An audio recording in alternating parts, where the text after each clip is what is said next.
먼저 제목을 간단하게 말씀을 드리자면 유신 진화론 창조 해석에서 나타난 신학적 한계와 전통적 창조론과의 대화 가능성입니다. 그래서 이제 저희들 제가 이제 합진해서 공부를 했는데 뭐 석사 논문이나 박사 논문이나 여기서 우리 교수님들이 보통 이제 사용하지 말라고 하는 단어 중에 하나가 비판이라는 말이라서 석사 논문도 그렇고 박사 논문도 그렇고 이 비판이라는 말을 제하고 좀 다른 이제 단어를 이제 선택을 했습니다. 그러니까 이 이유가 무엇이냐면은 상대방의 견해에 대해서 이제 무조건적으로 우리 입장에서 그것이 틀리다 이렇게 말하기보다는 우리 쪽에서는 이런 식으로 생각을 한다. 이런 개념에서 이제 저희들이 이제 접근을 합니다. 제가 책을 쓸 때도 그랬고 논문을 쓸 때도 그랬고 그래서 무언가를 상대방의 견해를 물론 이제 불가피하게 비판하는 부분이 분명히 있겠지만 어떤 비판, 상대가 무조건 틀리다라는 관점에서 접근하기보다는 우리 쪽에서는 이렇게 생각을 한다. 이런 문제가 보인다. 이런 이제 그 텐션을 가지고 접근을 합니다.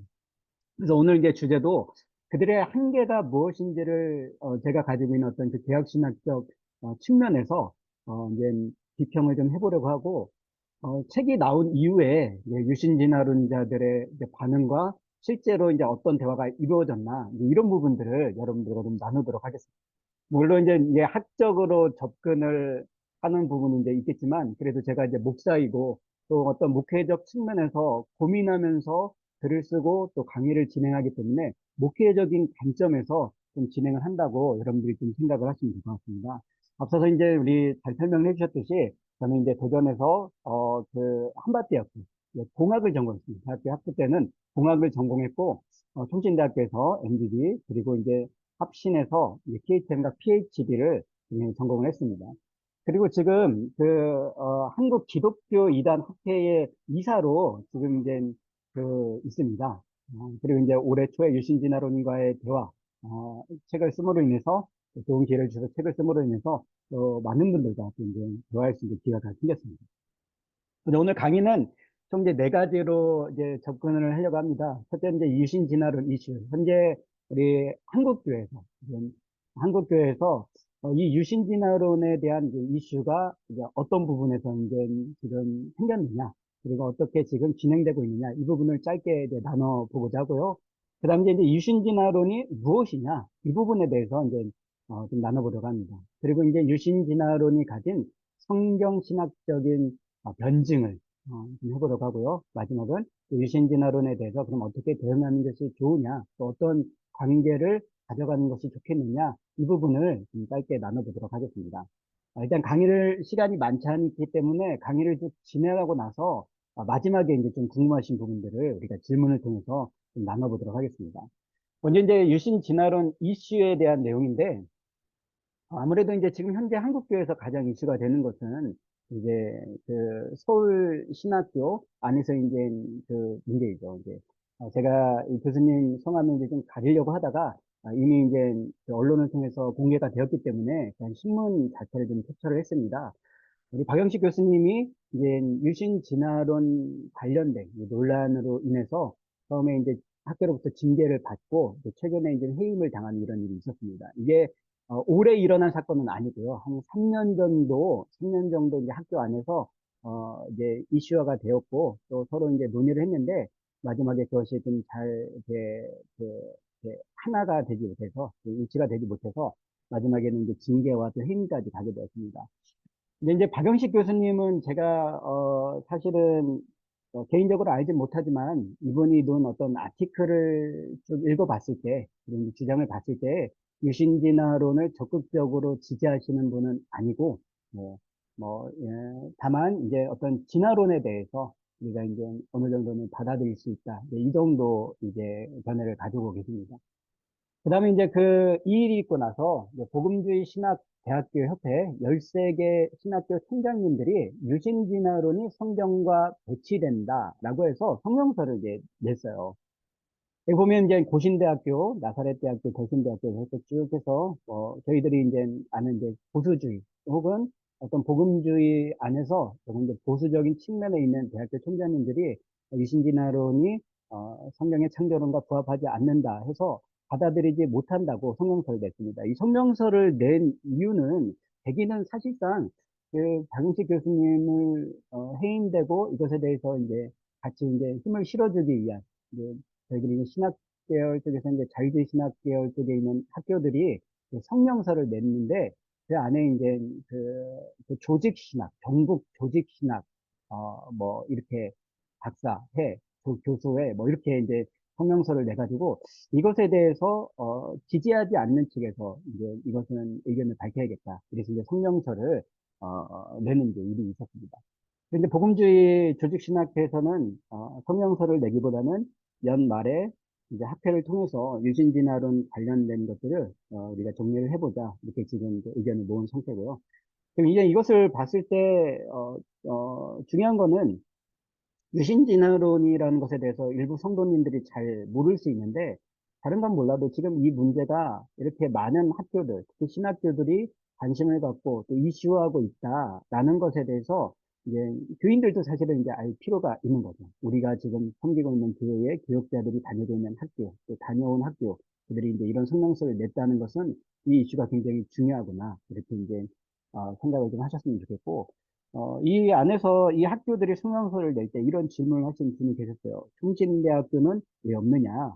어, 총신은 사실 이렇게 의견을 제가 뭐 이렇게 대표자는 아니라서 그것에 대해서 정확하게 상황은 잘 모르지만 그러나 이제 제 책에 그 총신대학교 총장님과 그리고 이제 대학원의 조직신학 교수님 이상훈 교수님과 박성기 총장님이 추천서를 써주셨다는 것에 대해서 것에서 그 총신의 입장을 이제 여러분들이 좀 생각을 하셨으면 좋겠습니다. 그 다음에 이제 이것도 이제 한 3년 정도 된 이야기인데, 온누리교회에서, 서빙고에 있는 온누리교회에서 이 교사들을 이제 세울 때에 이러이러한 조건, 적어도 자격이 있어야 된다라는 것에 대해서 이야기를 하면서 유신진화론 반대, 동성애 반대, 유신진화론에 동의해서는 안 되고 동성애에 동의해서는 안 된다. 이것을 이제 교사의 지침으로 이제 삼았습니다. 이런 걸로 봤을 때 이 유신진화론을 왜 반대했는가 이 부분 정도는 이제 생각을 해볼 수가 있습니다. 그 다음에 이제 한국교회 이단 대책위원회에서 이제 협의대에서 이제 정통교리 기준 그리고 이단 이제 정통교리 기준을 벗어나면 이제 이단이 되는 거죠. 그래서 이제 정통교리 기준에 무엇이 있느냐라고 했을 때 이 정도가 나오는데 이제 그 유신진나론과 관련된 것은 이제 타락한 인간은 오직 은혜로만 구원을 받는다. 이 부분과 아담과 하와가 모든 인류의 뿌리이다. 그리고 이제 성경은 무오하다라는 부분들. 이 부분이 이제 나중에 이제 유신진화론과의 어떤 그 전쟁을 할 때에 좀 필요한 부분이라서 제가 이제 특별히 이제 체크를 했습니다. 사실 이 부분을 벗어나면은 지금 한국 교회에서는 이단으로 규정할 수 있다라는 거예요. 물론 이제 유신진화론을 이단으로 규정하기는 어렵습니다. 어렵지만 그러나 이제 그런 어떤 교리적으로 봤을 때는 그 정도의 위험성이 있다라는 것을 우리가 이제 볼 수가 있습니다. 이것이 뭐 이렇게 보수적인 교단뿐만 아니라 복음주의권 안에 있는 큰 교단 안에서 협의를 한 내용입니다. 유신진화론의 정의 및 주장을 이제 우리가 좀 살펴볼 수가 있는데 먼저는 이제 유신진화론을 말을 이제 가장 세상에 많이 이제 알려지게 만들었던 사람은 이제 아사 그레이였어요. 미국의 식물학자인 아사 그레이가 당시 어떤 과학계와 기독교계가 원만한 관계를 유지하기 위해서는 분명히 정통적인 창세기 해석의 틀이 반드시 수정이 되어야 된다. 이거죠. 그러니까 그때나 오늘이나 그리고 이제 처음에 이제 다윈이 진화론을 종의 기원을 통해서 진화론을 발표하고 또 이제 기독교계에서 찬반이 있었던 이유 중에 가장 큰 이유가 이제 창세기에 대한 기존 해석을 분명히 수정해야만 된다. 부인해야만 된다. 이제 이런 부분이죠. 그런 부분에서 이제 아사그레이는 그것만 우리가 수정을 하면은 이제 과학계와 기독교계가 원만하게 갈 수가 있다라고 주장을 하면서 유신진화론이라는 이제 어떤 주장을 이제 세상 가운데 알리게 된 것이죠. 그리고 이제 우리 고인 되셨던 팀켈러 목사님이 이제 바이올로거스에 원래 이제 이것이 메인 페이지에 있었던 거예요. 이제 바이올로거스를 원래 이제 들어가면, 바이올로거스는 잘 아시다시피 이제 미국에서 유신진화론, 대표적인 유신진화론, 이제 협의 단체라고 보시면 됩니다. 거기서 이제 팀켈러 목사님이, 이제 과학과 신학, 그리고 과학과 종교, 과학과 믿음, 과학과 종교, 이게 이제 사람들은 이것이 이제 일치되지 않을 것이라고 말하지만 그것이 충분히 조화를 이룰 수 있다. 과학과 종교, 과학과 믿음. 그래서 이제 바이오로스가 그 부분에 대해서 이제 그 여러분들에게 이제 첫 번째 스텝을 제공할 수 있다. 이제 이런 부분들인데, 틴켈러 목사님에 관한 전에는 일단 뒷부분에 조금 더 이제 나눠보도록 하겠습니다. 이제 한국 안에서도, 한국교회 안에서도, 틴켈러 목사님에 대한 어떤 이제 그 유신진화론과 관련해서 찬반이 있기 때문에 그 부분은 일단 좀 정리를 해보도록 하고요. 단지 이제 틴켈러 목사님이 좀, 유신진화론을 지지한다라고 이제 여겨진 것 중에 하나가 이 바이오로고스라는 단체가 분명히 이제 유신진화론을 지지하는 단체인데 적극적으로 지지하고 또 그들의 어떤 주장을 변호하고 이런 이제 단체인데 거기에 메인 페이지에 틴켈러 목사님이 등장했다는 것에 대해서 사람들이 충분히 유신진화론을 지지하는 것으로 본다 이렇게 이야기를 했습니다. 네, 그 가장 큰 논의점은 이제 과학과 진화론. 왜 전통적인 창조론을 주장하면은 마치 과학을 부인하는 것처럼 이렇게 이제 이야기를 한다는 거죠. 그러나 이제 이 과학과 진화론을 가장 과연 이제 동일선상에 놓으면 진화론을 부인하면 과학을 부인하는 것이냐 이렇게 했을 때 그것이 아니다라는 거죠. 분명히 과학을 인정하고 이제 개인적으로 저도 이제 과학에 대한 그 신뢰도가 굉장히 높은 사람이고 과학적이다라는 말에 대한 신뢰도 역시 높은 사람인데 그러나 이제 진화는 여러 가지 측면으로 봤을 때 어떤 신학적인 측면, 뭐 성경적인 측면을 떠나서 진화라는 그 하나의 현상을 봤을 때 이것을 받아들이기가 좀 어렵다 개인적으로는 그렇게 했을 때 과학을 부인하는 것이냐라고 하면 그렇지 않다는 거죠. 그러나 이제 많은 이제 유신 진화론자들이 진화론을 부인하면 과학을 부인하는 것이다. 이렇게 이야기를 하고 있습니다. 그러나 이것은 이제 사실은 같지 않죠. 일단은, 과학자들 입장에서 보면은, 물론 이제 그 말이 어느 정도 맞는 것이, 과학자들 입장에서 보면은 본인들이 이제 연구하고 있는, 대표적으로는 천문학과 지질학과 생물학이 진화론적인 틀 안에 있기 때문에 진화론을 부인하면 과학을 부인한 것처럼 될 수가 있습니다. 그러나 이제 진화론을 인정하지 않는 측에서 보면 그렇지 않은 거죠. 분명히 이 창조과학이나 지적 설계 영역에서의 많은 과학자들이 분명히 있는 것이죠. 그들이 물론 이제 우리와 어느 정도 견해가 다를 수 있겠지만 그들이 하고 있는 어떤 과학적인 영역들을 과학이 아니다라고 말할 수 없고 그들이 과학자가 아니다라고 말할 수가 없는 거죠. 분명히 진화를 인정하지 않지만 과학자가 있다라는 것입니다. 그리고 이제 진화론과 무관한 과학의 영역도 당연히 많이 있죠. 물리학이나 과학, 화학, 공학, 어떤 순수 과학 아니야, 그 영역 안에 있는 부분들은 사실은 이제 진화론과 무관하다고 볼 수 있어요. 그들의 어떤 그 실험이. 저도 이제 개인적으로 이제 공학을 전공했지만 공학도 과학의 영역 안에 들어있지만 진화론과는 사실 크게 이제 같지 않습니다. 그렇기 때문에 이걸 진화론을 부인하면 과학 전체를 부인하는 것을 말한다는 것은 사실 이제 옳은 견해는 아니다라는 거죠. 그리고 이제 진화론은 사실 이제 완전한 이론이 아니에요. 이제 대표적으로 이제 무에서 유로, 그리고 물질에서 생명으로, 또 어떤 이것이 설명되어지지 않고, 또 진화론자들 자체도 서로 다른 진화 이론을 가지고 있습니다.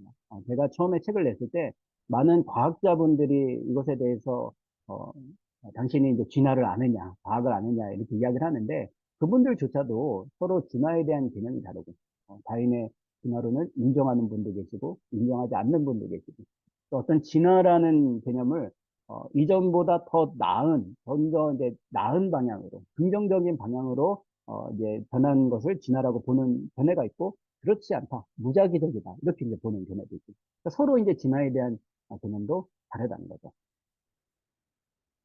그런 이제 그 유신진화론이라는 이론을 잘 정리를 해 놓으신 분이 있는데, 우리가 잘 아는 이제 프랜시스 콜린스 박사님입니다. 프랜시스 콜린스 박사님이 신의 언어라는 책에서 유신진화론, 이 정도의 견해면은 유신진화론으로 이제 될 수가 있다. 이렇게 이제 정리를 해놨어요.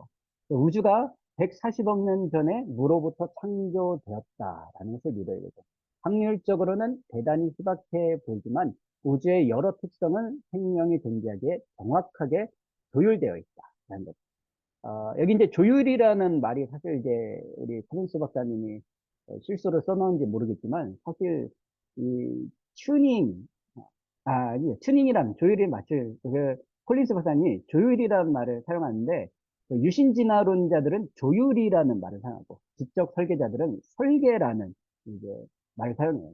그러니까 조율과 설계는 무엇이 다르냐면, 설계는 처음에 이제 그 설계자가 처음에 이 완벽한 어떤 그 프로그램을 해가지고 이것들을 이제 돌아가게끔, 아니, 프로세스가 돌아가게끔 그렇게 이제 완벽하게 이제 창조를 한 것이고, 조율이라는 개념은 하나하나 생겨나면서 나중에 기능을 갖추고 완벽하게 이제 그 기능이 이제 돌아간다. 이것이 이제 조율입니다. 하나하나 생겼느냐, 아니면 처음에 완벽하게 창조가 되었느냐. 이런 부분에서 그 유신진화론자들은 조율이라는 말을 잘 사용을 하고, 그리고 이제 지적 설계자나 이제 창조과학자는 이제 그 설계라는 말을 이제 사용한다는 거죠. 그리고 이제 지구상에 처음 생명이 탄생하게 된 정확한 메커니즘은 알 수 없지만 오랜 세월에 걸쳐 진화와 자연 선택으로 생물학적 다양성과 복잡성이 생겨났다라는 거죠. 자, 이것은 이제 콜린스 박사님은 생물학자이기 때문에 어떤 생물적인 측면에서 보지만 사실 이 진화라는 개념은 우주의 시초로부터 시작이 되어야 됩니다. 거기서부터 이제 진화의 개념이 형성이 되어야 되는 거죠. 그래서 이제 그 우주에 있는 모든 어떤 에너지가 물질이 되고 그 물질이 어떤 질서를 갖추고 그 질서가 기능을 갖추고 그러다 보니 어떤 인간, 생물이 살 수 있는 지구가 만들어지고 벌써 이제 진화를 거쳐서 이제 인간까지 왔다. 뭐 이런 건데 그 모든 것이 일직선 상에서 사실상 조금의 오류가 없어야 인간까지의 진화가 가능하다라는 거죠. 그것들이 이제 가능하다라고 이제 보는 것입니다. 그리고 일단 진화가 시작되고부터는 특별히 초자연적으로 개입할 필요가 없어졌어요. 콜린스 박사님은 과학자이기 때문에 이제 초자연적인 개입 자체를 인정하지 않는데, 떤 알리스터 맥그레스와 같이 어떤 신학과 과학을 같이 이제, 어, 공부를 하고, 그 양쪽에서 어떤 그 목회자나 성직자로서 있는 분들은 초자연적인 개입을 부인하진 않죠. 그러나 이제 그 유신진한 진화론 안에서도 이제 이것을 인정하는 자들, 인정하지 않는 자들 이렇게 이제 있을 수 있다라고 볼 수 있습니다. 인간도 이 과정의 이제 일부이고 유인원과 조상을 공유한다라고 이제 말하고 있죠. 그러니까 유인원에서 인간으로 진화가 된다가 아니라 유인원과 인간은 조상을 공유한다. 이것을 굉장히 강조하고 있습니다. 이건 이제 뒷부분에 또 한번 설명을 드리도록 하고요. 그냥 진화론적 설명을 뛰어넘어서 이제 영적인 본성이라는 부분이 있죠. 영적인 본성을 지향하는 것은 인간만의 특징이고 도덕법이 존재하고 이런 부분들은 인정합니다. 그렇게 했을 때, 그 대표적인 유신진화론자들이 이제 있는데, 방금 이제 말씀드린 이제 프랜시스 콜린스, 과학자로서 이제 유신진화론을 대표로 지지하고 바이오로거스의 초대 이제 대표로서 이제 감당했고, 현재 대표로 있는 데보라 하스마, 이제 천문학자신데, 우리가 잘 알고 있는 것은 우리나라에서 이제 오리진이라는 책을 통해서 국내에도 잘 알려졌죠. 그다음에 알리스토 맥그레스 역시 이제 우리나라에서 굉장히 인기가 많으신 학자이시고 이제 성직자이시고 과학자이시고 굉장히 이제 성품도 좋으시고 예, 그렇게 이제 유신진화론이시고 또 이제 구약 성경에 관한 부분은 대부분의 유신 진화론자들이 존 월턴의 견해를 따라가고 있습니다. 대부분이 이제 참고를 하고 있습니다. 그래서 이제 대표적인 유신 진화론자들이 이제 제가 생각할 때는 여기 이제 뭐 이제 존 폴킹원 같은 분도 계시지만 이 내부는 대표적인 유신진화론자고 잘 알려있지만 어, 주장하는 바가 상당히 다릅니다. 내분이 상당히 달라요.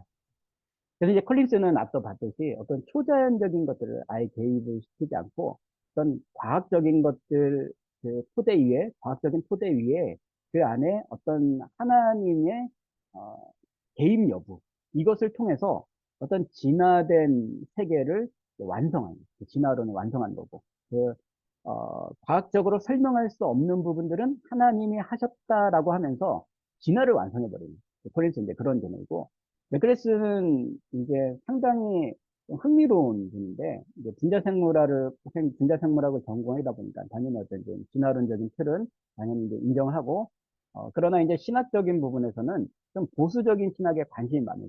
그래서 좀 칭의론에 관련된 책을 쓰게 돼요. 그 칭의론에는 루터나 칼빈과 같은 보수적인 신학자들의 어떤 견해를 이제 참고를 했다는 거죠. 그러나 이제 그 진화론적인 틀 안에 있다 보니까 그들에 대한 어떤 해석이 신학적인 해석이 좀 아쉽다. 사실 이제 굉장히 칼빈이 중요시하던 이제 부분들, 이 부분들을 칭의적인 부분들을 좀 중요하지 않게 이제, 이야기한 부분들이나 그리고 어떤 칭의나 어떤 것들을 해석할 때 좀 보수적인 신학, 본래 보수적인 신학이 갖고 있는 신학과는 좀 다른 해석을 한다라는 것이 있습니다. 그러나 이제 굉장히 어떤 신학과 과학 안의 그 조화를 위해서 굉장히 힘쓰셨고, 데보라 하스마 같은 경우도 천문학자이지만 신학적인 성향이 굉장히 높으세요. 그래서 그의 책 안에도 신학적인 부분들, 어떤 신조 부분들, 이런 부분들을, 하스마는 이제 굉장히 참고를 많이 했고요. 다만 이제 또 역시 해석하는 부분에서는 이 보수 신학과는 좀 다른 해석을 가져간다. 존 얼튼 같은 경우는 이제 뒤에 나오겠지만, 좀 이제, 그, 구약 창세기를 바라보는 관점, 어, 그리고 이제 어떤 창조를 바라보는 관점, 그 세계를 바라보는 관점을 이전과는 좀 다른 관점을 제안을 함으로 인해서 이 진화론과 어떤 그 창조 개념을 좀 이렇게 잘 이렇게 조화를 시켜보려고 노력을 했습니다. 콜린스가 이제 왜 유신 진화론을 좋아하느냐라고 할 때, 그 콜린스는 사실 어떤 기독교 집안에서 자랐지만 중간에 믿을 수 없다 이래서 이제 무신론자였던 시절이 있었어요.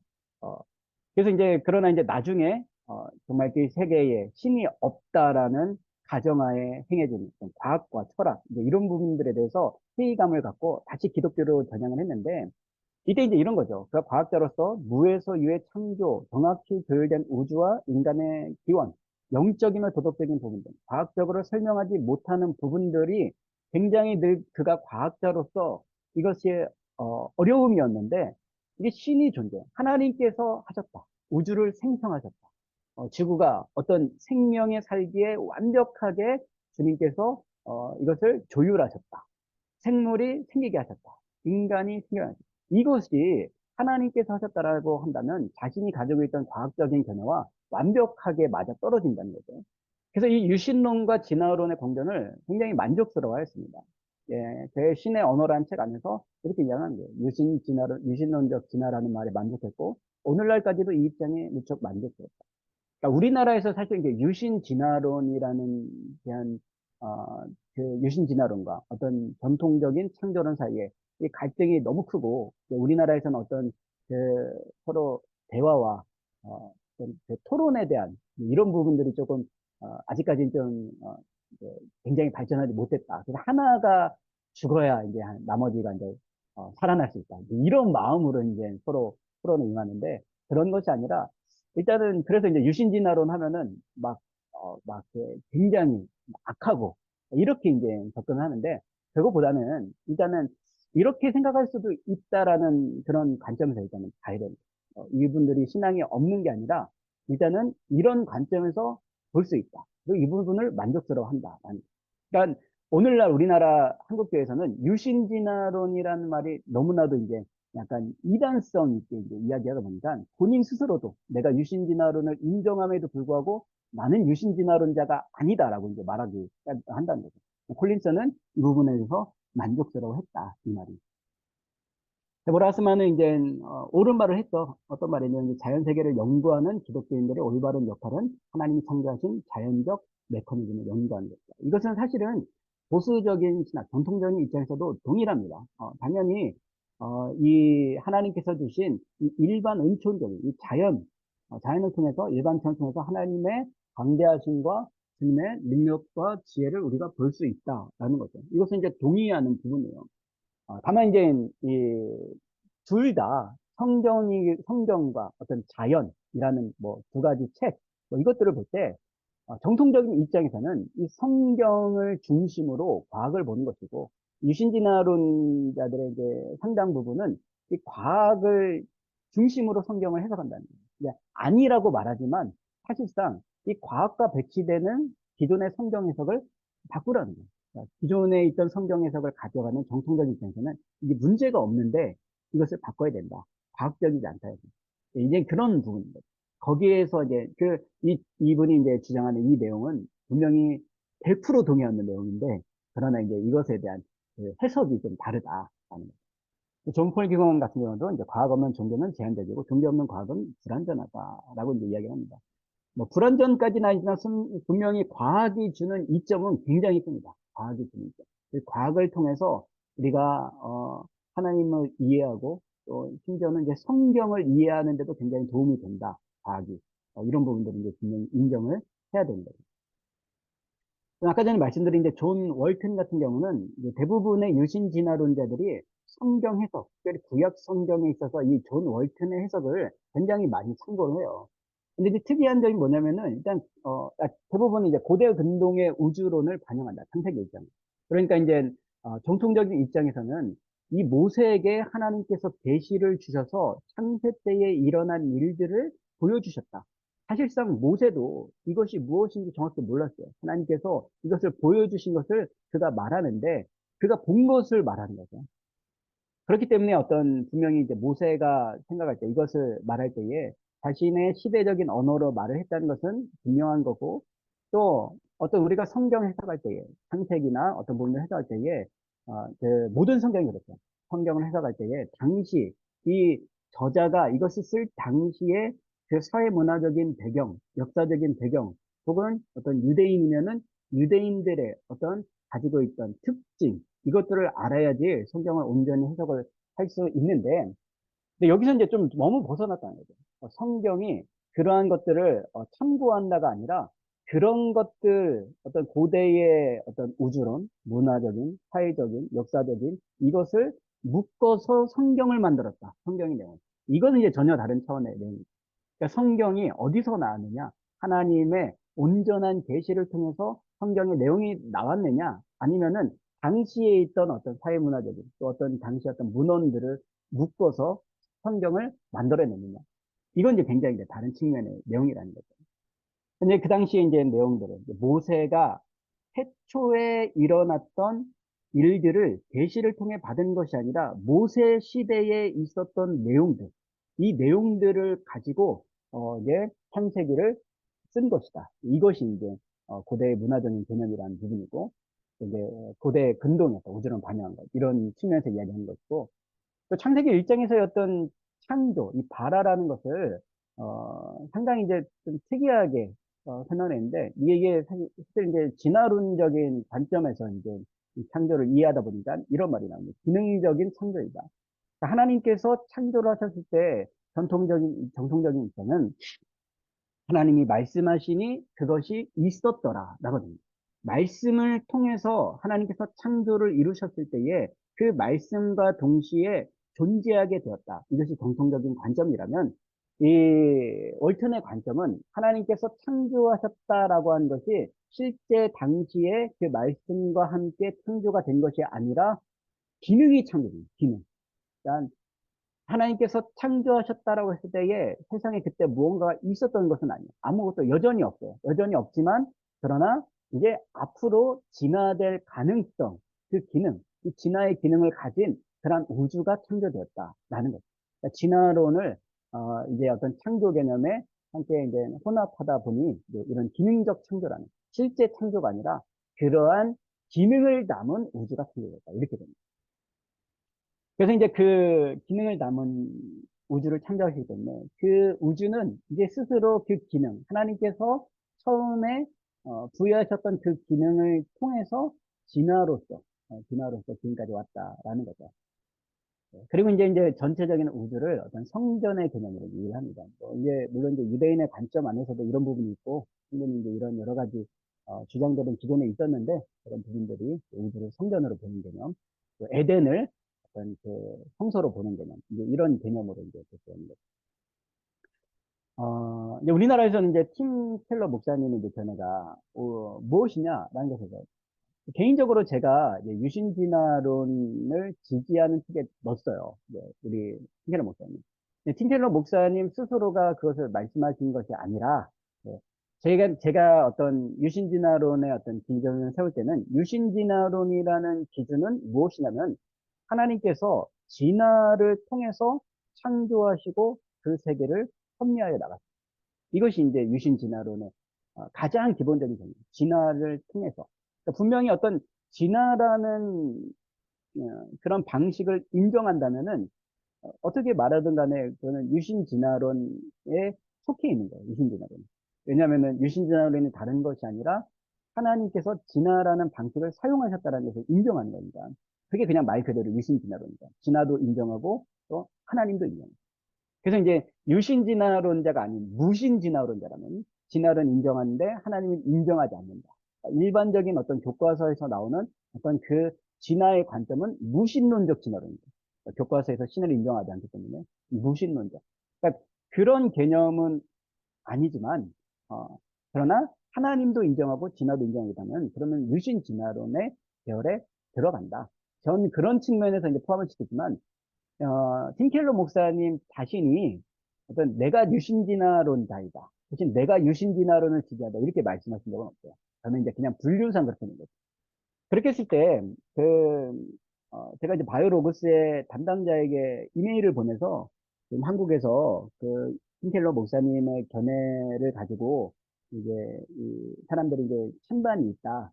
혹시 이제 그 팀켈러 목사님의 견해가 정확히 무엇이냐? 바이오로그스 이제 담당자에게 물어봤을 때 그분 역시도 나도 팀켈러 목사님의 견해를 정확하게 알 수 없다. 단지 그의 아티클을 보면은 충분히 그의 견해가 무엇인지 알 수 있을 것이다 하면서 아티클 링크를 보내요. 근데 그 링크는 이제 저희가 다 아는 거죠, 사실은. 근데 이제 그 팀켈러 목사님이 글을 쓰신 내용, 이 유신진화론과 관련돼서 글을 쓰신 내용을 봤을 때에 이 부분에 저는 이제 좀 집중을 했어요. 기독교 철학자 피터 반 이나겐은 이렇게 합니다. 이것이 이제 그 팀켈러 목사님의 글에 인용된 글인데 신이 존재하고 초자연적 신앙이 인간의 보편적인 것이 되기를 원하며 인간이 갖는 특정 특징이 인간에게 유용해질 것이라고 가정한다면 자연적으로 초자연적 신앙은 머지않아 인간의 보편적인 것이 될 것입니다. 자동차를 설계한 사람이 승객을 따뜻하게 위해 엔진에서 나오는 퇴열을 사용하는 것처럼 왜 그 특징이 그가 원하는 것의 원인이 되도록 사용해서는 안 되는 것입니까? 이것이 이제 피터 반 이나겐의 글을 이제 신킬러 목사님이 인용을 한 거죠. 인용을 하면서 그의 주장이 타당하다. 즉, 이 말은 무엇이냐면은 처음에 이 분명히 어떤 진화론이 옳다고 보더라도 그 진화되는 그 과정 안에서 하나님이 이 초자연적인 신앙이 하나님 보시기에 인간에게 도움이 된다면 그 진화의 과정 안에서 이 어떤 신앙심, 우리가 말하는 어떤 신앙심을 갖도록 할 수 있다. 근데 이 발언이 굉장히 어떤 중립적인 발언인 것 같지만 사실 이제 리차드 도킨스가 그 종교성을 이해할 때 이런 관점을 사실 접근하거든요. 우리에게 있어서 많은 사람들이 종교를 갖고 종교가 때로는 선한 것처럼 보이는데 과연 이 종교를 진화론적으로 이해할 수 있느냐라고 할 때 리차드 도킨스는 이 종교성조차도 사람들에게 있어서 그 더 나아지려는 것, 더 안전해지려고 하는 이런 욕구. 한편으로 보면은 이건 어떤 이기적인 욕구죠. 그러니까 내가 더 안전해지려고, 내가 더 평안해지려고. 이러다 보니까 종교성을 갖게 되고, 이 종교성이 이제 퍼져나갔다. 어떤, 그렇게 이제 이해를 하고 있는 거죠. 그러니까 너무 멀리 간 걸 수도 있겠지만, 사실 이제 이 말이 굉장히 어떤 진화의 과정 안에 필요에 의해서, 그러니까 여기서 말하는 어떤 이제 유용성이죠. 진화라는 것이 유용해진다라고 할 때, 어떤 신을 믿는 어떤 신앙심도 유용하다면 충분히 그것을 진화론 안에 넣을 수 있다라는 거죠. 물질적인 어떤 진화를 넘어서 이제 영적인 부분들이죠. 그렇게 이제 이해를 하고 있다라는 거죠. 그러면 피터 빈 이나게는 그럼 이제 어떤 주장을 했느냐? 그것을 좀 이제 살펴보면은 좀 더 이제 명확해질 수 있는데 일단 이제 이나겐의 견해는 지적 설계와 진화론은 호환이 가능하다고 믿고 있습니다. 이것이 설명이 100% 맞아떨어져서 그런 것이 아니라 모순이 없다고 볼 수 있다 이렇게 주장하는 거예요. 다윈주의의 기본 원리를 인정합니다. 그리고 무작위 돌연변이 자연 선택에 대한 제한을 인정하고 하나님께서 이것이 하나님의 존재가 지적 설계냐, 우리가 말했던 지적 설계냐, 아니면 진화론이냐, 이것에 의존하지 않고 하나님은 그냥 하나님이시다. 이렇게 이야기를 하는 거죠. 양립주의, 이것도 맞고 저것도 맞고. 이렇게 이제 이낙연이 주장을 한다는 거죠. 그러니까 물론 이제 이렇게 말을 해서 서로 이제 뭐 갈등을 봉합한다면은 이런 방식도 차라리 나을 수 있다. 그러나 이제 사실상 이 견해는 명확하지 않은 거예요. 사람들을 오히려 혼란에 좀 빠뜨릴 수 있을 만한 견해이다. 그러니까 팀켈러 목사님이 의도적이지 않게 사람들에게 혼란을 준 이유가 이것도 맞을 수 있고 저것도 맞을 수 있다. 이렇게 되다 보니까 이것이 이제 사람들에게 혼란을 주게 되었다. 그리고 본의 아니게 비판을 받으시게 되었다라는 거죠. 그래서 팀켈러 목사님은 정확하게 자신의 노선이 어디인지를 밝히지 않았습니다. 어, 그래서 이제 다만 이제 피터 반 이낙연의 견해와 유사하다고 여겨지고 양립주의죠. 그리고 창조론과 유신 진화론을 다 지지한다기보다는 둘 다 상관없다라고 보는 견해죠. 다만 이제 이러한 견해의 경우에는 필히 진화론을 인정할 수밖에 없는 거죠. 둘 다 맞다라고 하면은 진화론을 인정하게 된다. 그런데 큰 틀에서 보면은 유신 진화론 계열에 넣을 수밖에 없는 거예요. 왜냐하면 진화론과 하나님을 다 인정한다라고 하면은 이것이 유신 진화론인데 그것을 인정한다고 보면. 그러나 이제 본인이 아니다라고 하면은 아닌 거예요. 그러니까 내가 볼 때 그렇더라도 본인이 아니라고 하면은 저도 이제 그냥 유신진화론 계열에 있는 거지 이분이 어떤 유신진화론을 지지한다거나 유신진화론 안에 들어가서 이렇게 이제 말하는 게 좀 조심스러워 한다는 거죠. 결과적으로 이제 알리스 맥그레스와 비슷한 신학적 오류를 갖게 되는데, 맥그레스의 신학적 오류는 이제 뒷부분에 저희들이 살펴보겠지만, 이것은 무엇이냐면은 창세기 1장에 있는, 1장에서 3장까지 있는 내용들을 어떤 그 문학적으로 보거나 역사적인 것이 아닌 것으로 이제 이해를 하는 거죠. 진화론적인 측면을 보면은. 그러나 그 뒤에 나오는 여러 성경 해석에는 이것과 계속해서 부딪히게 됩니다. 부딪히게 될 수밖에 없다. 그런 오류가 이제 있다. 그 부분을 좀 살펴보기로 하고요. 다만 이제 팀켈러 목사님이 이 부분을 중요하게 여기지 않았기 때문에 진화든 뭐든 이것은 나한테 중요하지 않다. 내가 하나님을 믿는 데 있어서. 그리고 이제 복음적인 측면에서의 이 팀켈러 목사님의 신학적 해석이 다 틀리다고 볼 수는 없어요. 당연히. 개인적으로도 존경하는 목사님이고 그런 부분들을 다 틀리다고 볼 수는 없다. 그가 보여준 진실한 신앙과 노력은 당연히 존중을 받아야 됩니다. 그러니까 단순히 그 견해를 명확하게 밝히지 않았고 조금 글로 인해서 어떤 진화를 인정하다 보니 어떤 창조 해석이 좀 모호하다. 어떤 좀 정통적인 것과 맞지 않다. 본인의 신학과 모순된다. 이렇게 했을 때 그 부분에 대한 부분들을 지적이 분명히 이제 불가피하게 이제 그 부분에 대한 부분은 비판을 받을 수 있겠지만 김계래 목사님이 보여준 여러 가지 어떤 그리고 좋은 영향력들 그리고 이제 저의 어떤 진솔했던 모습들 이런 것들까지 따잡아서 비판을 하기에는 이제 문제가 있다라고 볼 수가 있습니다. 지금 유신진화론에 대한 이제 성경신학적인 반증을 보면 이제 유신진화론자들은 이제 앞서 이제 이런 부분들이 이제 그런들이 이제 유신진화론자이고 뭐 이제 굉장히 사실은 결과적으로는 다른 주장을 하게 됐지만 갖고 있는 그 마음들 그들이 갖고 있는 어떤 하나님에 대한 어떤 진실한 마음들까지도 무조건 비판을 받아야 된다라고 생각하진 않아요. 그러나 이제 분명히 이제 신학적인 문제는 이런 부분에서 가질 수 있다라는 거죠.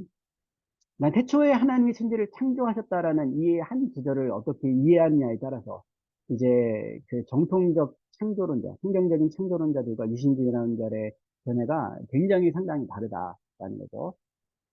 일단은 정통적인 입장에서는 그렇습니다. 무엇이냐면은 하나님께서 이제 그 태초에 베레시트 가라 창조하셨다. 물론 하나님께서 이렇게 샤마인, 이렇게 에트, 하, 엑셀을 그러니까 하늘과 땅을 창조하셨다. 그 하늘과 땅. 근데 처음에 이제 그 접속사로서 시작을 했대. 어, 그것은 이제 시점이거든, 시점. 하나님께서 그 시점, 태초라는 시점에서 그 어느 시점에서 천지를 창조하셨다. 천지를 창조하신 시점이 있으신데, 봐라, 창조하신 이 상황은 완료된 거다. 라는 거죠. 완료된 거다. 그러니까 하나님의 창조는 그때에 다 완성이 되었다는 거예요. 여기서 이제 바라라는 동사는 창조하셨다라는 동사는 심적인 활동에서만 사용이 된 동사인데 하나님이 이제 제일 일원이죠. 하나님께서 제일 원인으로서 세상을 창조하신 것. 다른 존재들이 이것을 할 수 없는 것. 다른 존재들은 할 수 없다. 2차 원인들은 할 수 없다. 오직 제일 원인이 되시는 하나님만이 하시는 그 창조의 활동. 그리고 하나님께서 말씀으로 창조하셨다라는 거죠.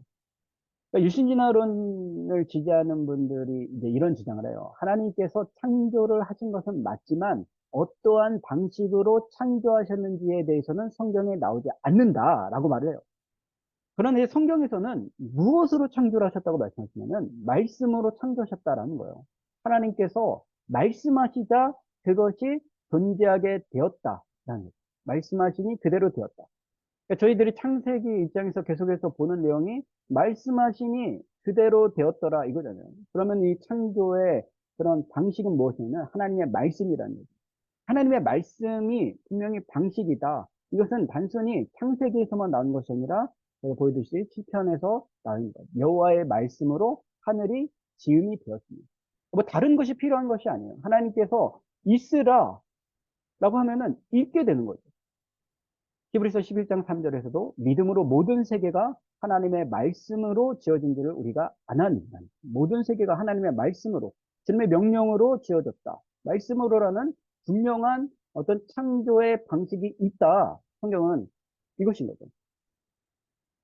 진화론 입장에서는 근데 그렇게 되어서는 아니에요. 하나님께서 말씀하시니 있으니라 이렇게 되면 안 돼요. 말씀하셨는데 있어서는 안 되는 거죠. 아까 전에 말한 기능적 창조가 그것입니다. 말씀하셨는데 없어야 됩니다. 그리고 하나님께서는 각기 종류대로 이 각기 종류대로라는 말이 창조의 사역에 있어서 얼마나 많이 강조가 되었냐면 창세기 1장 안에서만 3번 등장을 한다는 것입니다. 각기 종류대로. 우리는 이 말씀에 의존하여서 하나님께서 말씀으로 단번에 완전한 세계를 만드셨다라고 이제 믿고 있습니다. 그 다음에 이제 중요한 것은 이제 하나님의 형상이라는 것인데, 인간의 특별성이죠.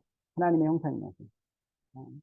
하나님께서 인간을 지으실 때 하나님의 형상과 모양을 닮은 상태로 하나님께서 만드셨습니다. 그래서 이 형상과 모양, 이게 뭐 사실은 이 켈렘이나 데모트가 아주 다른 걸 말하는 것은 아니고 하나님의 형상이라고 이해하십니다. 그럼 이제 하나님의 형상이 무엇이냐라고 할 때에 하나님의 속성과 성품을 닮은 존재라는 거죠. 그리고 이제 하나님께서 주신 특권, 그 하나님의 형상에게 주신 특권, 모든 생물을 다스리는 존재로 인간을 지정하셨다. 인간을 지정하셨다. 그리고 창조의 정점에서 인간을 창조의 정점이 되었다. 모든 것들을 다 창조하신 이후에 그리고 인간을 마지막으로 지으시고 그리고 인간에게 특별한 권리와 그리고 의무를 주셨다는 거죠. 그러니까 모든 창조의 정점이 있다. 이건 역시도 이제 유신진화론자들 안에서 서로 주장이 다른데, 인간을 창조의 정점으로 보느냐.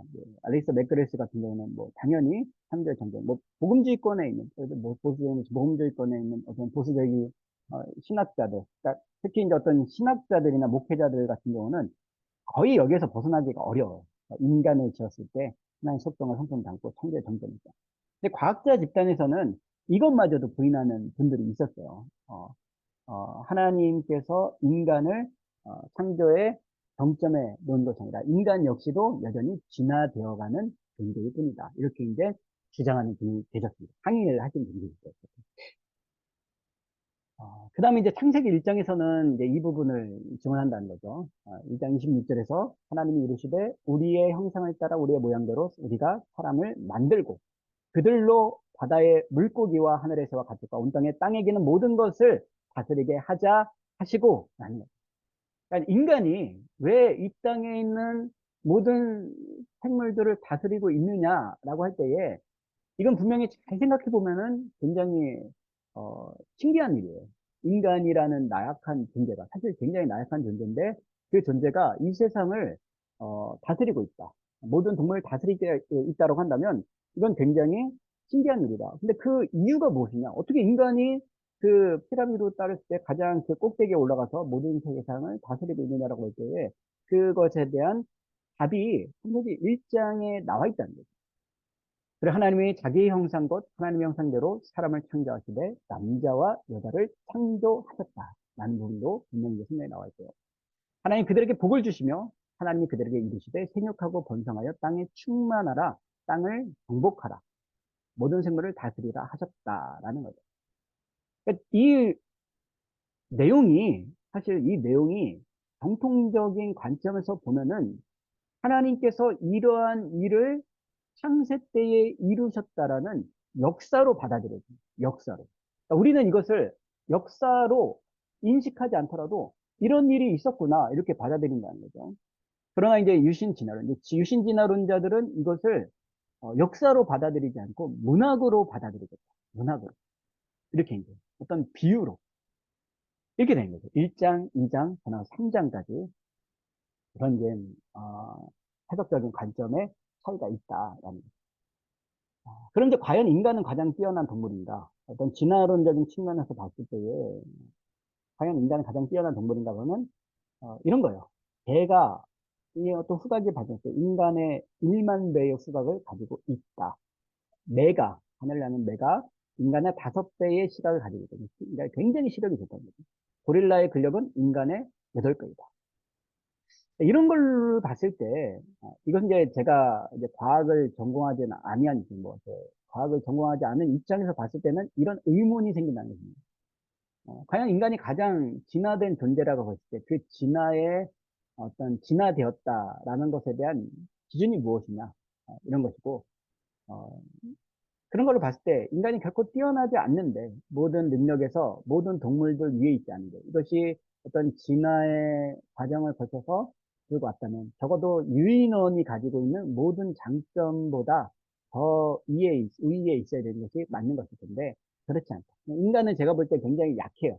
약한데 모든 동물을 다스리고 있다는 거죠. 그리고 이제 이것에 대해서 이렇게 주장하는 분들이 있었어요. 과학자분들 중에서 인간은 그 어떤 한마디로 이제 뇌의 활성 능력이 높다. 뇌의 활성 능력이 높다라고 해서 모든 동물을 다스릴 수 있는가? 또 어떤 과학자분들은 성숙한 자아를 가지고 있다. 죽음에 대한 두려움을 인간이 극복했다. 이것으로 인해서 인간이 가장 동물을 다스리는 수 있는 존재가 될 수 있었다라는 거죠. 그러니까 사실 납득은 안 되지만 이런 주장들이 과학자분들의 주장이에요. 과학자분들. 그러니까 이게 보면은 이 진화론 안에서 과연 인간이 가장 뛰어나다라는 것을 설명하기가 참 어려워요. 어려운데 답은 사실 성경에서는 명확하게 나와 있다는 거죠. 무엇입니까? 다시 한번 보면은 창세기 1장 26절에서 바다의 물고기와 하늘의 새와 가축과 온 땅과 땅에 있는 모든 것을 다스리게 하자 하시고 하나님께서 그렇게 정하셨다는 거야. 하나님께서 모든 생물을 다스리도록 정하셨다. 그래서 이 연약한 인간이 모든 생물 위에 있어서 그들을 다스리는 존재가 될 수 있었다는 거예요. 이 말에 대해서 사실 의심할 이유도 없고, 의심할 것 여지가 없는 거죠, 사실은. 그래서 인간이라는 존재가 이제 특별하게 창조되었다라는 것에 대해서 이제 볼 수가 있고, 또 이제 하나님의 공유적 속성이라는 거죠. 이제 공유적 속성이라는 것을 어떤 그 다른 동물, 아무리 인간과 유사하다고 말해도 침팬지, 어떤 보노보와 같은 존재들이 이런 하나님의 공유적 속성을 가질 수 있는 거예요. 인간만 가지고 있는 공유적인 속성, 영적인 존재라는 것, 영이신 하나님과 소통할 수 있다. 지성적인 존재이다. 제한적이지만 하나님을 알 수 있다. 그의 지혜와 진실함을 닮을 수 있다. 어떤 뭐 이렇게 훈련을 통해서 1, 2, 3, 4 알고 글자를 좀 알아보고 뭐 이 정도의 지성을 가질 수 있지만 하나님을 알 수 있다라는 그의 지혜와 진실함을 닮을 수 있다는 것. 이것은 불가능하다. 불가능. 그리고 도덕적인 존재. 하나님을 닮아서 선과 사랑과 은혜와 긍휼과 의와 인내와 거룩함과 죄에 대한 의식과 고통이 있다라는 거죠. 분명히 어떤 동물 안에서도 이런 부분들이 조금씩 발견이 되어질 수 있지만 중요한 것은 이것이 하나님과의 관계성 안에서 그러한 일들이 이루어지느냐 아니라는 거죠. 의지적으로 하나님께 나아갈 수 있다. 우리에게 주신 이 자유의지를 통해서 하나님께 나아갈 수 있다는 것, 이건 역시도 이제 굉장히 인간에게만 주어진 그런 특성이라는 거죠. 그래서 이제 인간 창조는 분명히 하나님의 창조의 정점이었다. 성경이 말할 때에 이제 그 힘이 좋았더라라는 말은 뭐 매우 좋았다 이렇게지만 힘에 서브 메어드 힘에 구하라 서브 메어드 너무 좋지 않느냐 구하라 너무 좋지 않느냐 하나님께서 사람을 지으시고 그렇게 말씀하셨다라는 것입니다. 그리고 이제 중요한 건 이제 사람이라는 존재가 그렇게 이제 다른 동물과는 구별된 존재예요. 구별된 존재고 처음부터 그렇게 구별된 존재로 지음을 받았다. 그렇기 때문에 첫사람 아담의 특징도 중요한데, 유신진화론자들 안에서도 분명히 이제 아담을 인정하는 분이 있고, 아담을 인정하지 않는 분이, 아담을 인정하는 분들 중에서는 이제 이런 거죠. 아담을 첫사람으로 인정하는 것이 아니라, 왜냐하면 이제 진화론적인 측면에서 어느 순간 어떤 유인원의 아랫단계에서, 그들이 말하는 어떤 유인원의 아랫단계에서 인간으로 이제, 인간으로, 어, 갑자기 이제 진화가 됐을 때, 어느 순간 이제 그 인간이라 말할 수 있는 존재가 있다는 거죠. 그러면 그 인간이라 불리는 그 존재는 첫사람이 아닌 거예요. 진화론적 측면에서 보면은 수많은 진화되어진 어떤 존재들 안에 이제 끼어져 있는 존재이죠. 네, 그러니까 이제 아담이라는 존재가 전혀 이제 특별한 존재가 될 수가 없다라는 거죠. 그럼에도 불구하고 이제 어떻게든 이제 그 안에서 그러면은 어쨌든 진화가 쭉 되었는데 진화된 중간에 어떤 상황에서 하나님께서 한 남자와 여자를 택하여서 그들에게 어떤 뭐 약속을 주셨다. 이렇게 이제 그 진화론을 인정하는 분 중에 어, 가장 그 보수적인 생각을 하시는 분들은 이제 그 정도 생각합니다. 진화된 인간들 중에 하나님이 남자와 여자를 택하셔서 그들에게 어떤 약속을 주시고 이런 일들을 행하셨다. 이제 그렇게 주장하는 분들이 있는데 성경은 분명히 이 아담이라는 존재를 첫사람으로 이야기를 하고 있다. 하나님께서 지은 첫사람. 최초의 인간, 그러니까 아담을 하나님께서 창조하시는 방식, 생기를 주셔서 생명이 되었다라는 방식, 그거로 지으시고 이것을 이제 방식을 분명하게 밝혀주셨고 또 하나님과 최초로 언약을 맺은 당사자이죠. 아담이라는 존재가. 그러니까 이 언약이라는 것이 굉장히 중요해요. 왜냐면은 이 언약을 아담이 하나님과 맺었고 대표로서 그리고 이 언약을 어김으로써 나중에 새로운 대표가 되시는 그리고 새로운 언약을 맺으시는 예수 그리스도가 오게 되는 거예요. 그래서 이 아담과 하나님과 하나님이 아담과 언약을 맺었다라는 이 사실은 굉장히 중요하다는 것입니다. 이 언약이 이게 있어서 이 언약의 효과. 만약에 하나님께서 아담에게 순종을 명하셨을 때 그 순종을 따라갔다면, 순종하였다면은 그 순종에 대한 복이 모든 인류에. 그러나 그 언약을 어긴 것에 대한 이 거절에 대한 불순종, 이것에 대한 모든 영향도 모든 인류에게 이게 내려집니다.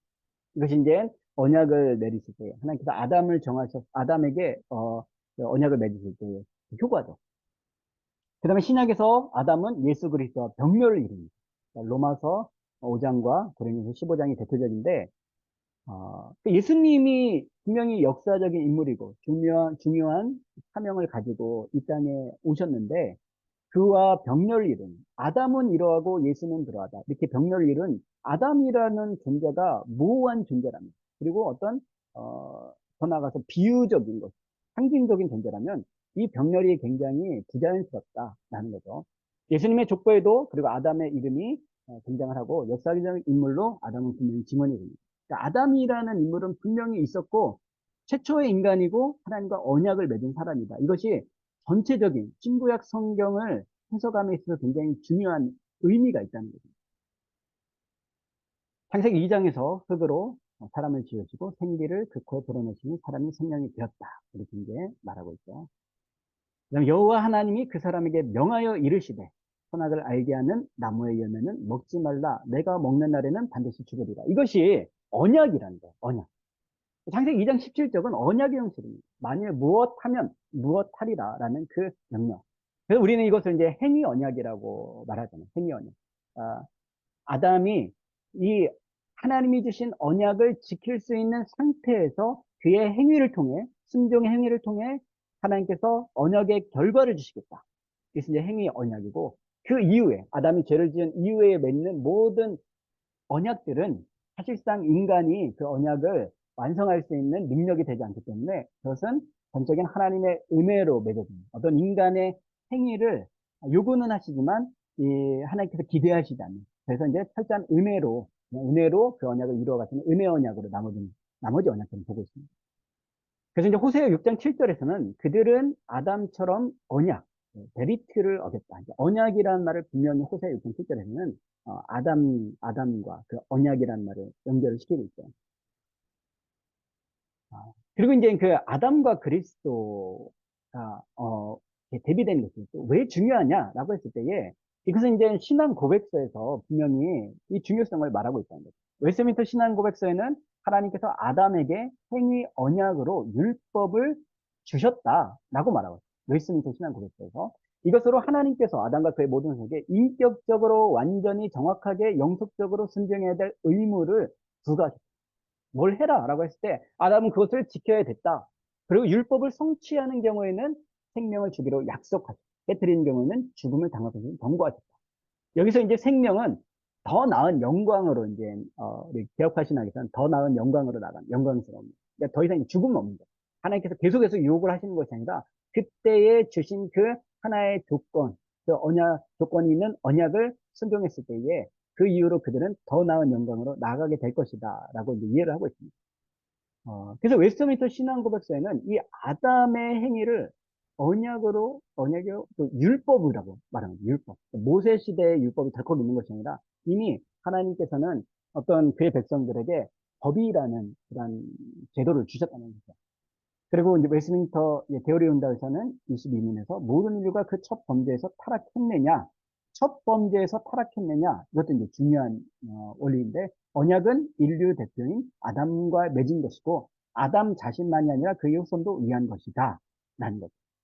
여기서 그 소유리 문답에도 사람이 타락하여 빠진 상태의 계약성은 무엇이냐라고 했을 때에 계약성은 아담의 첫 번째의 죄책, 원의의 상실, 그리고 보통 원죄라 불리는 그의 본성 전체의 부패이다. 라는 거죠. 원죄라고 불리는.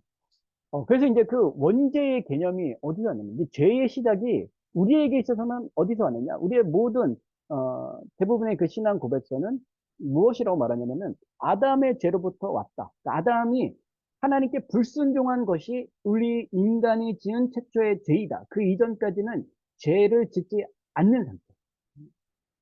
그러니까 그러한 상태에 있었다. 사망이 없는 상태였다. 그러니까 우리는 이렇게 보는 거고. 진화론적 관점에서는 이것을 받아들일 수 없는 거죠. 아담 이전에도 당연히 죄가 있었고, 아담 이전에도 당연히, 어, 그, 어, 그 죽음이 있었습니다. 왜냐하면 진화되어진 존재니까. 그런 면에서 이제 우리가 정통적으로 하고 있던 성경 해석과 신앙 고백서의 내용을 유신 진화론은 부인한다라는 거예요. 아담과 그리스도의 병행 구절은 로마서 5장이 너무나도 명확하게 이야기하고 있기 때문에 아담이 가지고 있는 의미, 아담 한 사람이 가지고 있는 한 사람으로 말미암아 아담으로부터 아담은 오실 자의 모형이다. 한 사람의 범죄로 인하여 많은 사람이 죽었다. 그러나 한 사람 예수 그리스도의 은혜로 말미암은 선물, 한 범죄로 많은 사람이 정죄에 이른 것 같이 한 의로운 행위로 말미암아 많은 사람이 의롭다 하심을 받아 생명에 이르렀다. 한 사람이 순종하지 아니함으로 많은 사람이 죄인된 것 같아. 한 사람이 순종하심으로 많은 사람이 의인이 되었다는 거예요. 이런 면으로 볼 때에 이 지금 아담이 범죄한 사건은 분명히 그 에덴 동산에서 선악과를 따먹은 불순종의 사건을 말하는 것이 분명한데 그것 자체를 부인한다면 이 로마서 5장의 사건은 굉장히 이 해석은 굉장히 부자연스러워질 수 있다. 상징적인 인물과 상징적인 사건을 가지고 예수님의 십자가 사건을 비유한다는 것은 있을 수 없는 일이다. 역사적인 일이다. 의미 있는 일이다라는 거죠. 그 다음에 아담과 그리스도의 병행 구절 두 번째는 사망이 한 사람으로 말미암습니다. 고린도전서 15장에 죽은 자의 부활도 한 사람으로 말미암는다. 아담 안에서 모든 사람이 죽은 것 같이 그리스도 안에서 모든 사람이 삶을 얻게 된다. 또 역시 이제 분명히 이 아담과 그리스도를 이제 분명히 이제 얘기한 거죠. 분명히 우리가 로마서 5장과 고린도전서 15장에서 봤을 때에 아담과 하와라는 개념이 아니라 아담이라는 개념이에요. 왜냐하면 첫사람 아담과 하나님이 언약을 맺었기 때문에 아담과 그렇기 때문에 그 모든 어떤 언약에 대한 불순종에 대한 책임이 아담에게로 들어간다는 거예요. 유신진화론의 특징은 아담과 하와를 반드시 묶어서 왜냐하면 설명하고 있습니다. 이건 이제 그리스도의 능동적 순종이라는 건데, 이제 능동적 순종의 핵심이 무엇이냐라고 할 때에, 사실은 아담이 실패한 율법적인 순종을 그리스도께서 이루셨다는 거예요. 아담은 지키지 못했다. 하나님 주신 말씀을 순종하지 못했다. 언약을 순종하지 못했다. 라는 거죠. 명령을 순종하지 못했다. 그러나 그것을 그리스도께서 순종하시고 나서 그 순종의 의를 우리에게 전가해 주셨거든요. 전가해 주셨어요. 이것이 그리스도의 능동적 순종에 가는 의입니다. 이제 수도의 순종은 우리가 십자가에 달리신 죽음, 그 죽음의 의를 우리에게 전가하시며 우리가 죽지 않게 되었다라는 거죠. 그러니까 굉장히 이제 아담의 범죄로부터 이 어떤 그리스도의 순종 개념, 그 신학적인 의의가 이제 있다라는 거죠. 그런 면에서 아담이라는 존재, 아담이 하나님과 언약을 맺었다는 것, 그리고 이제 아담이 대표성, 아담의 대표성. 이것이 굉장히 후대의, 그 그리스도의 신학, 기독론을 이해하는 데 있어서 굉장히 중요한 의미가 있다. 아담을 이해하는 데 있어서. 아담의 사건들이 다 부인되고, 아담의 역사성까지 부인되면은 그리스도께서 이 땅에 오심과 십자가 사역과 또 어떤 율법의 순종과 이 모든 것들이, 의미가 굉장히 퇴색이 된다라는 거죠. 그 다음에 예수님의 족보 안에서 아담이 이제 있다는 거 이제 보시면 되고, 그냥 기타 성경 안에서도 당연히 이제 아담이 있어요. 아담이 기도를 듣고, 아담처럼 언약을 어기고, 그리고 있는 아담이 먼저 지는 것도 다 성경 안에서도 아담이라는 존재를 역사적인 인물로 이해를 하고 있습니다. 근데 이제 진화론과 창조론을 어설프게 조화시키려는 시도들이 나타난다는 거죠. 물론 이제 저는 이제 이것을 죄송한 말이지만 어설프다고 말을 했지만, 어, 그분들 입장에서는 이제 어찌됐든 그래도 진화론과 기존의 어떤 성경과 신학을 조화시키려고 노력을 하셨던 거예요. 노력을 하셨지만 사실 결과적으로는 조금 아쉽다라는 거예요. 어, 일단 대표적으로 이제 아리스토 메트리스거든요. 개인적으로는 아리스토 메트리스를 박사 논문을 통해서 이제 많이 연구하고 봤지만 인간적으로는 굉장히 좋아합니다. 인간적으로 좋아하고 신학적으로도 굉장히 많은 인사이트를 이분을 통해서 얻었고 또 제가 이분을 비평하는 이분의 견해를 비평하는 논문을 썼다고 해서 신학적으로 어, 결코 우위에 있기는커녕 결코 이분의 신학의 그 방대함에 제가 미치지 못하라는 것은 분명히 인정을 해요. 다만 우리 아리스토 맥그레스의 창조론과 그리고 성경 해석에 있어서는 조금 아쉬움이 있다라는 거예요. 이제 맥그레스는 과학자로 시작을 해서 중간에 이제 신학을 공부하면서 이제 과학계와 신학계 화해를 이루려고 많이 노력을 하셨고 또 상당히 이제 소양이 깊으세요. 깊으신 분이세요. 그것은 이제 모두가 인정을 해야 되는 부분이고 다만 이제 진화론 안에서 성경 해석을 하려다 보니 이런 오류가 발생했다. 일단 고대 근동 그 창조 6일 동안의 창조를 어떻게 이제 이해를 하냐면은 첫째 날 빛과 어둠, 뭐 둘째 날 궁창, 뭐 셋째 날 어떤 이제 물과 물, 뭐 땅, 뭐 이런 것들을 쭉 이야기를 하면서 이것이 하나님께서 그날에 창조하신 것이 아니라 당시 고대 근동 당시의 사람들이 우상시했던 것들 위에 하나님이 더 위에 계시다라는 것들을 말하기 위해서 그것들을 창조한 것으로 묘사한 것이다. 이렇게 이야기를 하는 거예요. 그러니까 쉽게 조금 더 쉽게 이해하면은 모세가 출애굽할 당시에 10가지의 재앙을 보면은 그 10가지의 재앙에 사용된 그런 어떤 그 재앙의 도구들이 당시 그 애굽에서 신으로 우상으로 섬기던 것들이었죠. 그런 것들을 그것들 위에 하나님이 계시다라는 것들을 알리기 위해서 그 하나하나 재앙들을 하나님께서 행하신 것이다. 이것이죠. 그러니까 그것과 비슷한 성경 해석입니다. 그 고대 근동의 우상으로 섬기던 것들보다 하나님이 더 우위에 계시다. 예를 들면 뭐 태양보다 그리고 어떤 인간 창조 같은 경우는 하나님이 인간보다 왕보다 더 위에 계시다라는 것을 말하기 위해서 인간 창조를 말하는 거예요. 굉장히 부자연스러운 창조 해석이에요, 사실. 그냥 성경은 하나님께서 말씀하심이 있었더라. 그냥 이렇게 말하는 건데 모든 존재를 그렇게 존재하게 된다. 무에서 위에서 유로. 내 진화론적인 틀 안에서 그런 창조를 해석하려다 보니 그런 무리한 성경 해석을 가져올 수밖에 없다. 그런데 문제는 그냥 그것을 좀 인정하면서 아담이라는 존재, 어떤 에덴의 사건들, 그냥 상징적이다라고 말했다면은 뒤에서도 계속해서 이 아담에 관련된 것들, 또 에덴 사건, 어떤 불순종의 사건들, 그걸로 인해서 원죄가 온 일들, 이것까지도 그냥 다 무시를 하면 되는데, 그거를 무시할 수는 없는 거예요.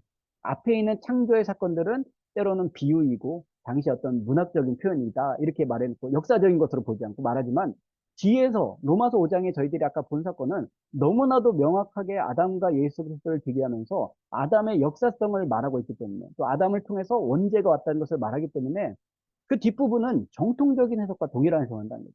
앞에는 진화론적인 해석, 뒤에는 정통적인 해석. 이것을 아무렇지 않게 이제 해석을 한다는 거죠. 그러니까 이런 오류가 진화론을 우리가 받아들이게 되면은 반드시 성경 해석에서 이러한 오류가 있을 수 있다라는 거죠. 아, 이런 부분도 있고, 피터 엔즈라는 이제 교학자는 호세아 6장 7장에 분명하게 나와 있는 이제 아담처럼 언약을 어겼다라고 하면 우리는 당연히 이 아담이라는 사람, 한 사람, 하나님의 말씀을 순종하지 않은 그 한 사람을 생각하기 마련인데 그것을 또 이제 부인하게 됩니다. 그것이 아니라 아담을 부인하려 보니 아담을 지역 이름으로 봐요. 지역 이름. 바벨론 포로기 이후에 이스라엘. 어떤 지역, 이것을 이제 아담이라고 말한다. 이거는 사실은 아담의 역사성을 부인하려다 보니까 이런 문제가 생겨요. 무리한 해석들, 옳지 않은 해석들이 일어나게 된다라는 거죠. 그 다음에 이제 그 유신 진화론에 따르면은 이제 이렇습니다. 하나님의 완전하신 창조를 그들이 부인하게 되고 아담의 역사성과 언약적 대표성을 부인하게 되고 각기 종류들의 지으심을 부인하게 되고 인간 실존 개념과 동물과의 차별성이 모호해지고 하나님의 형상 개념을 비천하게 만들기도 하고 성경의 무호성을 부인하게 된다라는 거죠. 이게 실제적으로 이제 지금 유신 진화론을 지지하는 분들이 이 중에 이제 많은 부분들 이것을 반 정도는 따르고 안 따르고 이런 사람들도 있겠지만 이런 분들을 많이 봤어요. 일단 진화론을 인정하면 인정할 수 없는 여러 가지들 것들이 있습니다. 그다음에 이제 그 유신진화론에 대한 대응이 가능. 그러니까 유신진화론이 무엇인지 알겠고 그다음에 그들이 어떤 주장을 하는지에 대해서도 이제 어느 정도 이제 알겠는데 그럼 이게 사실 이제 정통적인 성경 해석을 가지고 오는 정통적인 교회에서 따라가기가 어렵다라는 거죠. 음, 그런 부분들을 이제 우리가 좀 생각해 볼 필요가 있고, 또 유신 진화론자들이 어떤 부분에서 오늘날 이 정통적인 성경, 창조 해석을 가져가는 사람들을 공격해 오느냐, 이런 부분들을 이제 또 한번 볼 필요가 있습니다. 이런 거였어요. 이건 이제 제가 책을 내고 나서, 정말 이렇게, 생각지도 못한 많은 분들이 유신 진화론을 지지하는 과학자분들이랑, 아, 대부분 이제 과학자분들이 일단 좀 항의하는 경우가 많았고, 그 다음에 이제 일반 성도들 중에서, 우리 교회 말고, 제가 이제 강의를 다니다 보면은 이 부분에 대해서 이제 질문해 오고, 그건 좀 이제 약간 공격해 오는 이런 분들이 있었습니다. 아, 이게 이제 가장 이게 이거죠. 근본주의다, 문자주의다라는 거죠. 근데 이 근본주의라는 개념이 사실 이제 어떤 그 신학적인 진영에 따라서, 그냥 그 성경 안에서 해석하는 것을 근본주의로 보는 경우가 있고, 어, 이제 저 개인적으로 이제 약간 문자주의적인 관점에서 근본주의를 저는 이제 이해를 하고 있어요. 그래서 근본주의가 저와는 맞지 않아요.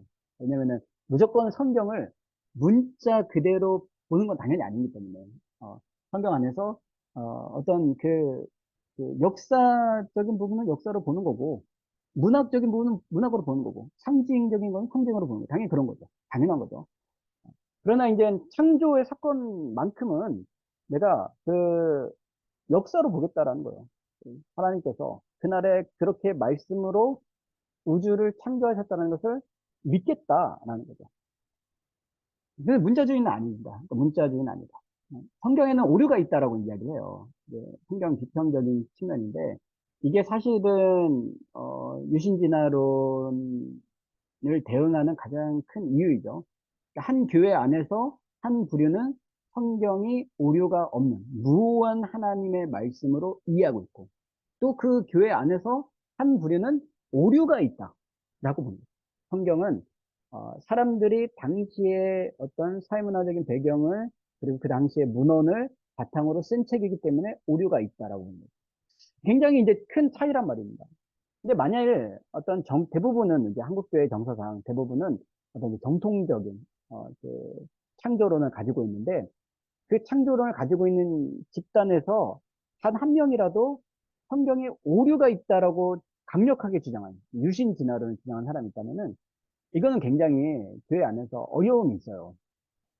일단 이제 그분들을 보면은 이제 목회자와 성경에 대한 그 불신이 있습니다. 이제 목회자.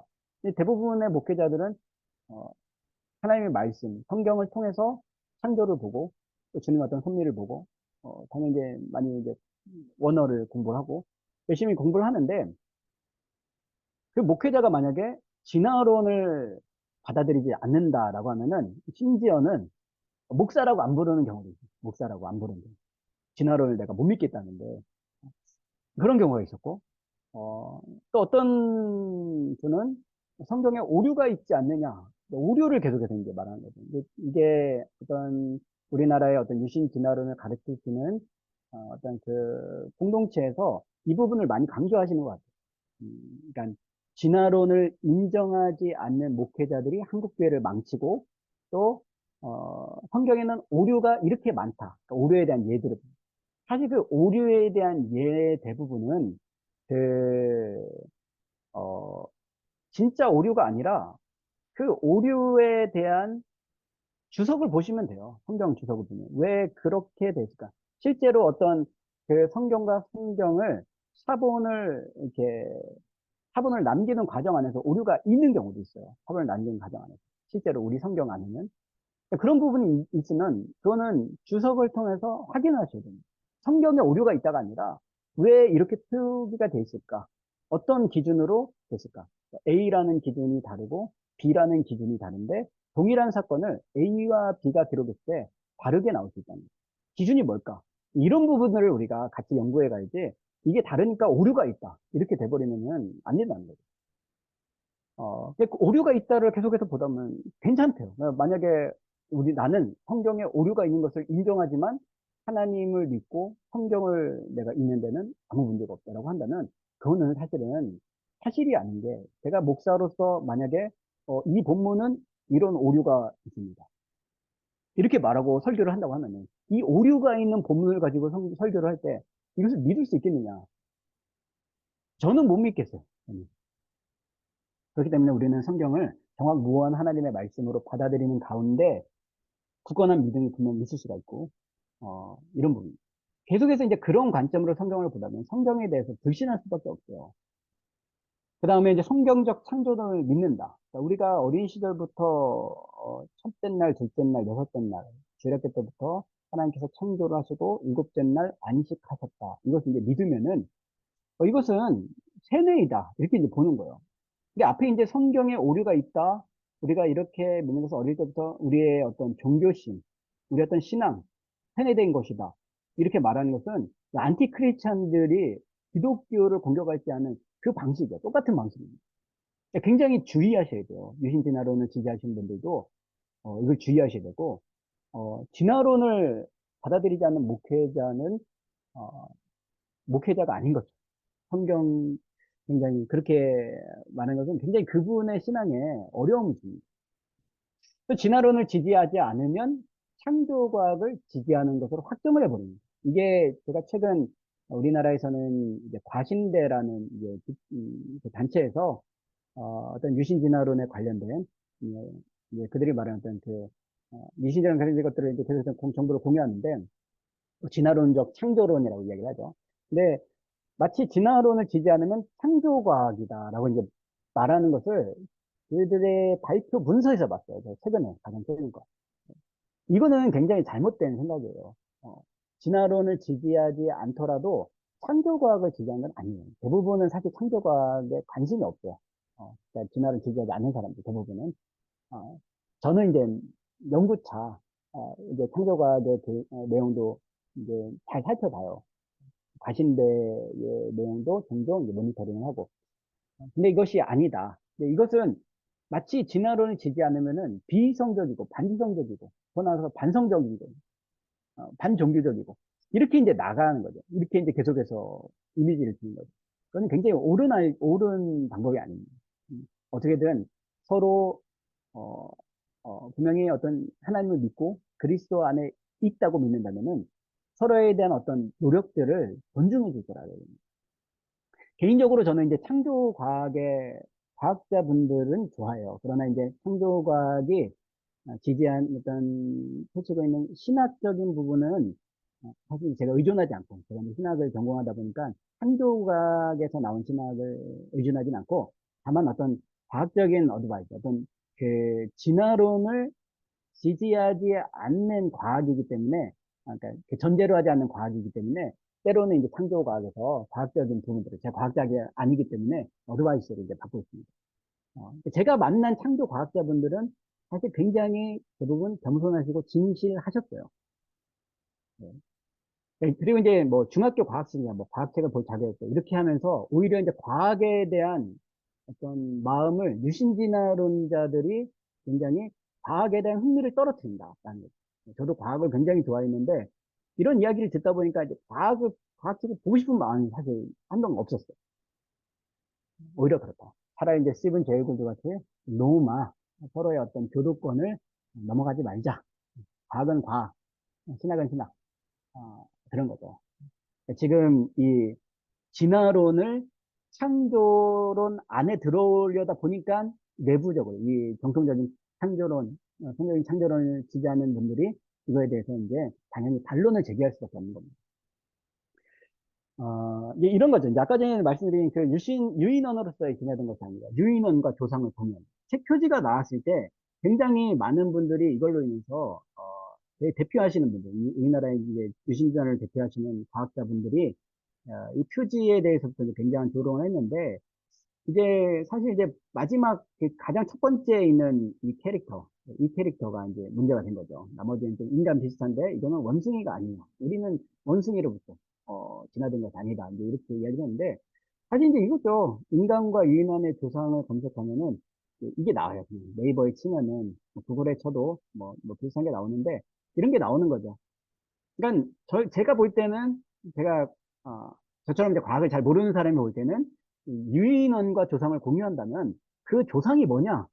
인간에 가깝겠느냐? 유인원에 가깝겠느냐? 유인원에 가깝다는 거예요.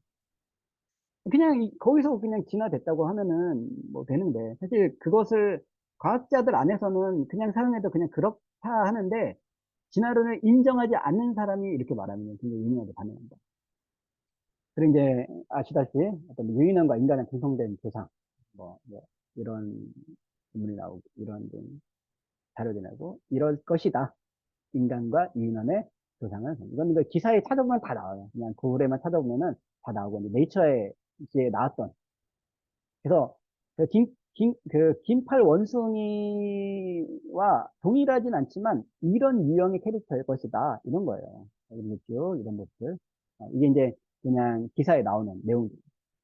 이게 기사에 나오는 내용들인데 제가 이제 이것을 가지고 왔을 때 또 과학자분들이 거짓말 치지 말라고 이제 말하는 그냥 구글에만 쳐보면 나오는 걸 가지고 왜냐면 제가 이거를 당시에 좀 이렇게 시비를 거는 분이 계셔가지고 기사를 검색했는데 마침 국민일보 기사에 이게 실렸던 거예요. 국민일보는 내가 못 믿겠다 이제 그분이 그래가지고 국민일보도 훌륭한 신문인데 그래서 어찌됐든 간에 그냥 쳐보면 다 나오는 거예요.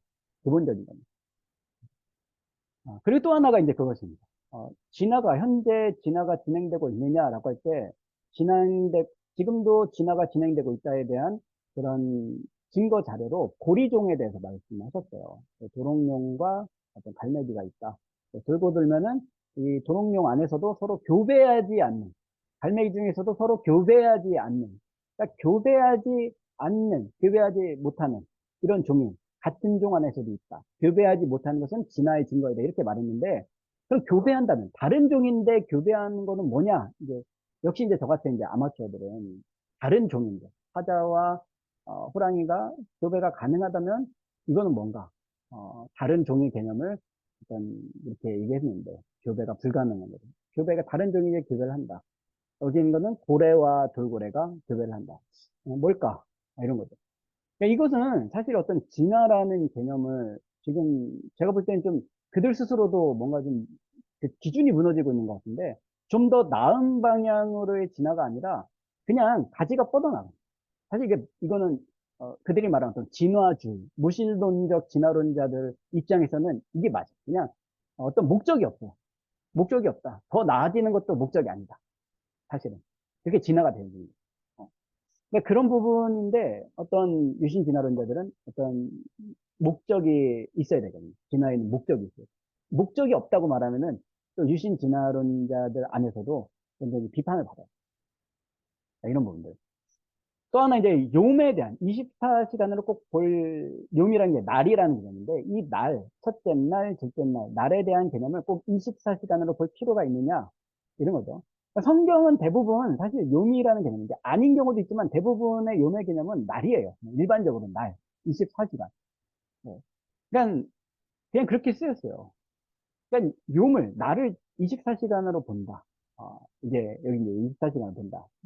요미라는 이 히브리어 날이라는 것을 24시간으로 본다라고 하죠. 근데 이제 이렇게 보다 보면은 이제 문제가 뭐냐면은 이제 젊은 지구론 이제 오래된 지구론 문제가 나오는 거죠. 이제 나를 24시간으로 봤을 때 적어도 성경에 있는 내용만으로 계산하면 젊은 지구론이 나와요. 6천년, 7천년 나오고. 근데 이거에 대해서는 사실상 신화가라는 입장에서는 그렇게 중요하진 않아. 나의 개념이. 그러니까 젊던, 오래되던, 이게 그렇게 중요하진 않은데, 개인적으로는, 더 개인적으로는, 이 젊은 지구론을 지지하지는 않는 게, 사실은 이제 그것도 옳다. 그렇게 주장하는 분들을 제가 전혀 비판하고 싶은 마음은 없고, 젊은 지구론을 주장하는 분들이 계시다면, 그렇게 믿어라. 다만 저 개인적으로는 그렇게 될 경우에 현 시대의 과학자들이 어, 연구하는 모든 것들이 다 부인됩니다. 거짓말을 하고 있는 거예요. 오래된 지구론, 이제 젊은 지구론을 제가 만약에 채택하면, 사실 신학적으로는 젊던 오래되던 그렇게 중요한 문제는 아니에요. 그러나 이제, 그래도 오래 지구론을, 그래도 어떻게든 좀, 가져가고 싶다라고 하는 것은 지금에 있는 모든 과학자들의 노력을 거짓으로 만들고 싶지는 않다라는 거죠. 지금 개인적으로 이제 그 정도, 그 정도의 어떤, 어, 그 입장을 유지하고 있고, 그러나 이제 젊은 직으로는 오래된 직으로는 저는 둘 다 비판하지 않습니다. 신학적으로는 충분히 둘 다 가능할 수 있습니다. 결론 이제 그렇다면 이제 우리는 그 유신진화론에 어떻게 그, 예, 질문은 제가 이따가 한 번에 한 번 읽고 그렇습니다. 어떻게 했으면 좋겠느냐라고 했을 때 어, 성경에 대한 꾸준한 관심과 연구가 분명히 이제 있어야 돼요. 양측 다. 모든 사람들이. 그리스도인이라면 성경에 대한 꾸준한 관심을 가지고 있어야 되고, 또 상대 견해에 대한 정확한 파악을 가지고 있어야 돼요. 정확하게. 적어도 거짓말은 하면 안 돼요. 거짓말을 하면 안 되고, 적어도 이제 유신진화론을 비판하겠다고 한다면 유신진화론이 뭔지를 잘 알아야 돼요. 정확하게. 유신진화론 측에서 정통적인 창조론이 무엇인지를 알려면은 정확하게 알아야 됩니다. 내 생각을 말하는 게 아니라 정말 그들이 왜 그러한 주장을 하는지에 대한 명확성이 있어야 된다. 그러니까 명확성을 알면서 그러나 그렇게 볼 때 이런 문제가 있지 않느냐 이 정도를 얘기해 줄 수 있어야 됩니다. 성경 중심, 세계관적 변증과 적용이 뭐 있어야 되고 지속적인 대화와 보완과 수정이 있어야 됩니다. 형제로서 존중의 자세가 있어야 되고 여기까지 이제 제가 이제 준비한 내용들을 다 나눴고요.